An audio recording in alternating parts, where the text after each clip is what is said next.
We are, ladies and gentlemen, another Friday for Hey Roma. A lot of interesting things we're going to talk about today. So, without any other hesitation, here's the man himself. Hey Roma, what's up? Hey, listen, it's Friday. A long weekend's coming. Long enough for us anyway. Yeah. And we just want to say hi to Roma Nation and Mancini's Maniacs. I mean, listen, without you guys, we wouldn't be here. We wouldn't be having these conversations with y'all. We encourage you to write in any questions that you may have, and we're going to answer them because that's what we do here. Is that not right? It is true. It is very true. I know Stephen Lee. I know you're out there watching, and as dedicated to Stephen Lee is to us, we are to him. And we want to just again talk about just for a moment where in the world is. And as you all know, and you heard from our last show, this is to find people, other comrades, for lack of a better word, that you haven't seen. You're trying to find that they're okay and where they are and what they're doing. We are going to set that all up and make it possible so that we could bring everybody back together again. Whether you're Army, Navy, Air Force, Marines, wherever you served, that's what matters to us, and that's what should matter to the world. But yeah, it's really important to us, to imagine people that haven't seen each other for, I don't know, 50 years, 45 years. They served together. They fought on the side of each other, and they haven't seen each other since. Whether you were in Desert Storm, Desert Shield, Vietnam, Korea, I'd like to say World War II. I know there are still some World War II veterans left. I know that. But listen, Korea, yeah, very important to us. We want it to be very important to you because, man, let me tell you something. When you get up in the morning and open the door and leave your house, you can walk to your car and go anywhere you want. You can choose to go anywhere you want. You can choose to work any job you'd like. You have an opportunity to strive to be the best that you can be for your personal interest, for the interest of your family, your children, and you can live an American dream. And it's because these guys put uniforms and helmets on, and they put rifles in their hands and grenades and went and fought for that freedom, for us to do that, to live a free life. There's a lot of you out there like, Mark, you better open up your eyes because, yeah, I get it. And I know it's 2024 and there's, China and there's Russia and there's immigrants and there's, the world has changed. A lot of people out there think their freedoms are being taken from them, whether people are ignoring the First Amendment or your own individual rights as far as Roe versus Wade and everything. I get all that, but the premise still is, there's a lot of large issues going on now, and I understand that. But the premise still is, you could get your car and go to the grocery store if you want, and you don't have somebody in the grocery store going, "Hey, it's Friday. You were here on Tuesday. We have your name. You got 2 loaves of bread, and you can't get that until next Tuesday. You're only allowed 2 loaves a week." No, You don't live that way. but yeah, again, that's a valid point. However, the people of today, the young people of today, they don't get that. They're privileged. Um, a lot of you have had a really super easy life because of your parents, because of what our soldiers fought for to get you that privileged life that you're living. And you get a lot of you liberals and um, what I call communists, because that's really what I believe that you are. Well, it's true. They're pushing back on everything. Listen, Roman, tell everybody how you really feel. As usual, over the past 40 years, you've always I'd like to beat around the bush a little bit. Maybe people could pick up on what I'm sending them. As we always say, Roma always maintains the truth. Yes, You know, I like to do that. Roman, let me tell you a story. Let me tell you. This is very interesting. I found it very interesting. And my 28-year-old daughter was the same when she was 4 years old. Now that she's 28 years old, let me give you an example. When she was 4 years old, she was in the back of my car in a car seat, and I had put the high beams on. And she said, "Hey, Dad, a jellyfish." I said, "What?" She goes, "A jellyfish." I go, "Where?" She goes, "There's a blue jellyfish on your in your car." And I looked at the high beam and I said, "I'll be damned if it doesn't look like that. Yeah. I'll be damned if it's not a jellyfish." Okay. Last night, right? I'm watching for I don't know the 1500th time. I'm watching Saturday Night Fever, and she's in the living room. Listen to this now, Roman. Listen. We're in the living room, and it's the scene where Travolta brings his brother who gave up the priesthood to the Right. disco, Right. and that's when he really broke out in this big dance, right? And we're watching Travolta dance on the disco floor, and my daughter looks at me and says, "Wow." I'm like, "Yeah." I go, "Let me tell you something. There was this show called Dance Fever, and the host of that show was Denny Terrio. And Denny Terrio is the one that taught Travolta how to dance for this movie." Well, you know what? I was wrong. She goes, "That's not what I'm talking about. The way he's dancing." I go, "What are you talking about?" She goes, "It's a lot, so colorful back then." She goes, "Look at all the colors." She goes, "Dad, it's so colorful." Well, it's not that colorful anymore. And since she's 5 months pregnant, she goes, "You know what I read?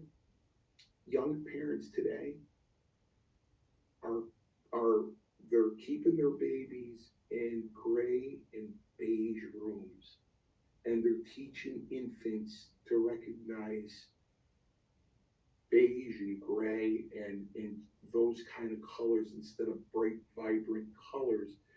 And I didn't research it, and I said, "What's the point of that?" So, I don't know what they're trying to train the next generation to be or how to perceive things. But if people really are putting their infants to 6 months or a year and just exposing them to gray and beige, let me tell you something, ladies and gentlemen. There is a book by George Orwell called 1984. And I suggest everybody go and get that book and read it, because it sounds to me that that's where everybody's direction wants to go, to Big Brother. Everybody's got to do what Big Brother says. And if you don't do what Big Brother says, then you're breaking the law. As Roma says, that's called communism. And again, valid point. You get a lot of people that want things given to them. Where's the days of, even our folks, they just broke their ass working hard, saving, trying to make a future for us, because there was so much that was given up for them to be able to do that. They didn't step back and say, "I'll let communists, let communism run the country. It's okay." No, that wasn't the case. And nowadays, and I'm not talking about every, you know, young person out there, but you have a lot of pansies for the most part. Nobody is standing up for what is right, for truth and justice and the American way. you know, I don't want to get on the Trump train or the Biden, knocking President Biden or anything like that. But at the end of the day, because a man, you don't like the way he talks, you don't want him to be president. But you got to think about how really good life was looking, how much respect, right there, that flag, United States of America. Correct. How much respect it had under the Trump administration. Before that, all I could think of was Ronald Reagan. We're not going to go there. I think he was one of the best presidents ever. But that being said, we had respect. Our Army, our Navy, our Air Force, just our armed forces of everybody had the respect of the entire world. And I heard a comment the other day where, well, Biden had said, well, you heard what Trump said to Putin, do whatever you want. No, you take that out of context. You twisted it to the way you wanted it to sound. What Trump was saying, and I know that at least the intelligent people in the United States understood, was that, listen, you do what you want, but I'm going to shut you down. Nobody messed with us. They talked about, oh, he's going to create World War III, World War III. Well, look who's in office and look who's doing it. But you're going to blame that on the last president. You've been in office for almost 4 years now. But you're going to blame everything on the last president because that's all I've been hearing, which is just wrong. It's wrong in so many ways. So at the end of the day, look, all you pansy asses out there, you know what I'm talking about. Why don't you just man up or woman up and understand what's going on in this world? Stop being pulled around by your nose or by your nose ring and being told who to vote for. Use your brain if you have that much left of it. Just use it and know what's good for this country. Because again, look at us. China wants to take us over. Korea is firing missiles. Our ships are being targeted. It doesn't end. That didn't happen before. You know why? Because they were afraid. They were afraid or they had respect. But either one worked because our soldiers, our service people were protected. They weren't put in harm's way every single day. And again, where are these people? Now all of a sudden you're talking about, building a wall at the border when the first thing you did was shut it down and stop it. And then you have Texas wants to build a wall and you want to file suit against them to stop him from building a wall. He's protecting his people. I mean, how many people have to get murdered by these migrants coming over? Or what do they call them now? Others? I don't. They make up names because they don't want to offend them. Really? They're not worried about offending us. They're not worried about taking American lives. That's okay. And this administration is allowing that because that's okay. They're going to make excuses. They're going to avoid. You ever get a question asked by the news media? They never answer the question. They always work around it. They're cons, man. They're cons. At the end of the day, they're cons. You have to remember something. I mean, President Biden apologized for calling the person a migrant that killed a human Who murdered that girl. Yeah, he apologized to him. Right. Right. He didn't want to hurt a murderer's feelings. How does that grab you? How about you go take him and kill him? Or leave it up to the family to do it. I tell you. An eye for an eye. That's what I believe in. Listen, man. The Bible, baby. An eye for an eye. Listen. Straighten this world right out. Wait, let me cut you off. All right. I was in the Middle East, in Kuwait, and I went into a jewelry store. I wanted to buy something, see what they had. Beautiful, beautiful jewelry. And I was there with SD Jones, Special Delivery Jones. You know him Rest well. in peace, man. You know him well. SD was great. And the man came over and said, what do you want to look at? So we told him. So he took the entire tray out. Was there anything else? Yeah, that stuff over there. Took another tray out. It was okay, look at it. And he leaves. So I turned to SD, I go, wow. He walked away, left all this jewelry out here. I said, they never do that in the States. He said, yeah, but here, if you steal it, they'll cut off your hand. An eye for an eye. You do something, you murder somebody, they take your life. You'd have to, truthfully, you'd have to really be insane to commit murder. Because you know you're going to die right after they catch you. That's not the case here. They coddle these people. That's all they do. That's all this administration is doing. It's coddling these people. When are the people of the United States going to stand up and say, you know what? We've had enough. You've ruined our country. You're giving, what are they giving now? They want to know who wants to house migrants now? Is that right? There's messages out there to the public Would you like to house a migrant? Would you like to take one into your home? Imagine you take one into your home and they kill your whole family. They're not migrants. They're fucking And illegals. they own your house. And what happens to them? You have to understand. They probably sell your house and make money. You have to understand something. Okay? If you go, Mario, listen, we know you need a place to stay. Come and stay with us. And I come in with 4 suitcases. And I plant my suitcases and I'm there for a month. And they go, you go, Mario, it's not working out. You're going to have to leave. You know what I'm going to look at you and say? Evict me. You're eating my food. Now you got to go through the court process to get rid of me. And the way this administration is, you can't get rid of them. Right. You're never going to get rid of them. Right. They're going to eat you out of house and home. They're going to destroy where you live. And you have, what? No recourse? Nothing to do. Listen, don't get me wrong. You guys can look at us and go, say it's 50-50. What about the 50% of the good people that really need asylum? What about your grandparents that came over from Ellis Island? From Italy. Well, you know what? And listen, you can look at me and after what I say, I'm going to give you what you're going to say to me. I'm going to say, you go to the most beautiful churches in this country, the people that came over from Italy built them. Okay, they were expert stone workers. Okay, slate, anything. I mean, they built some beautiful things in this country. The Italian Americans built a lot of beautiful things.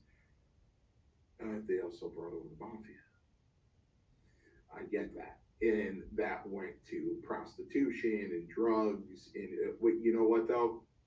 Gambling, the whole 9 yards. I get it. But if you notice, and I'm not just talking about movies, even the mafia, they're like, yeah, deal with that one, stay away from kids.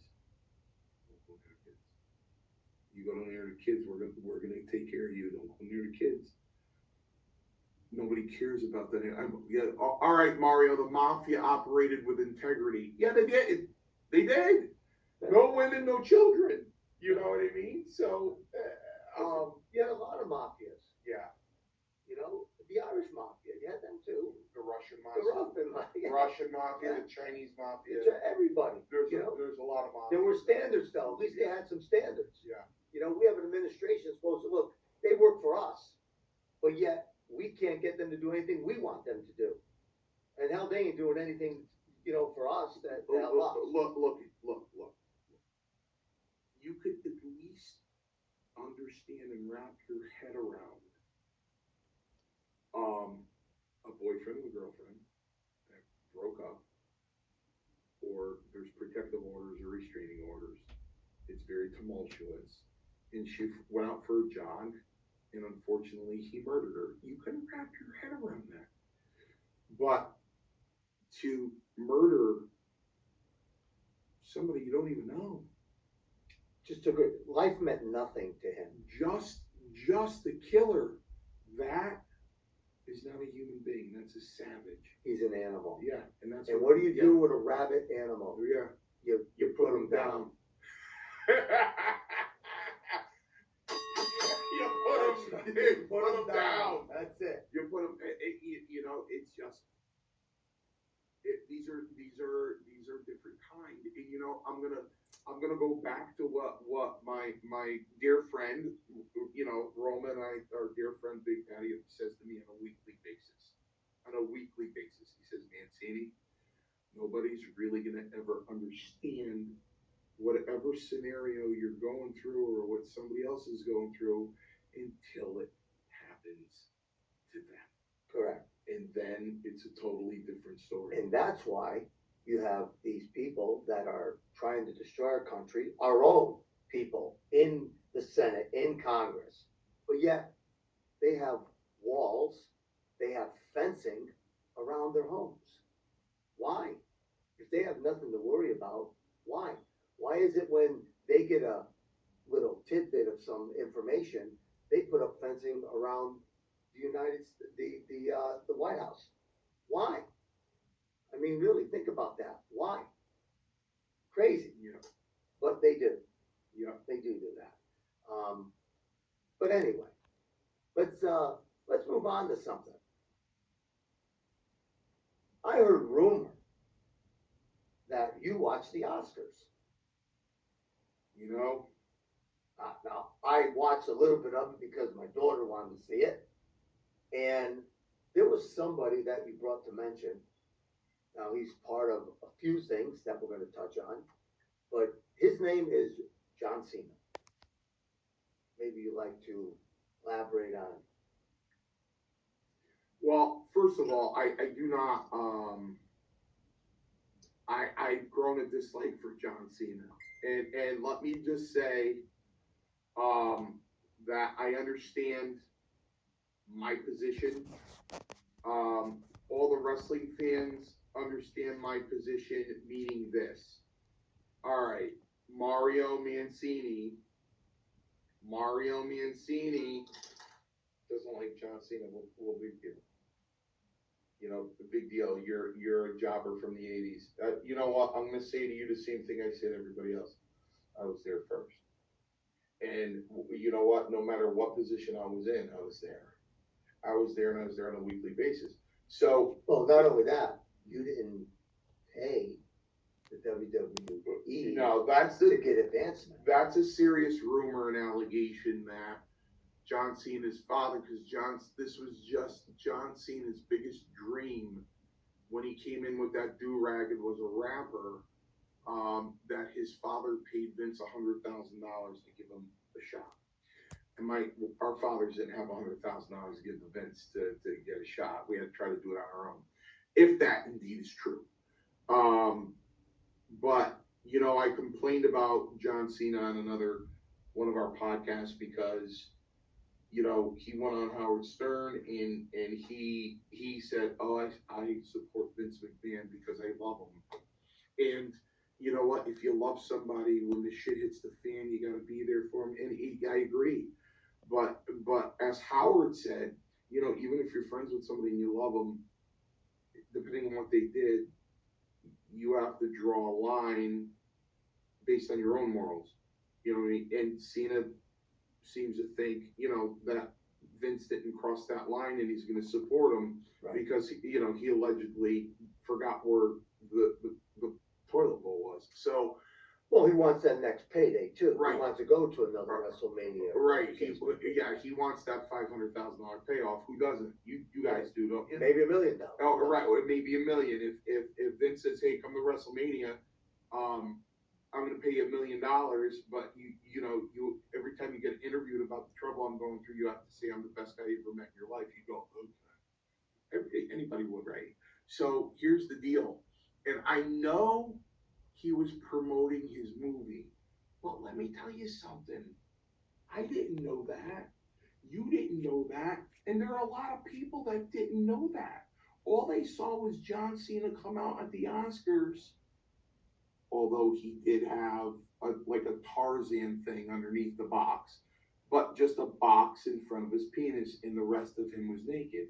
But you know, behind it, he had comparable to what wrestling trunks are, fine.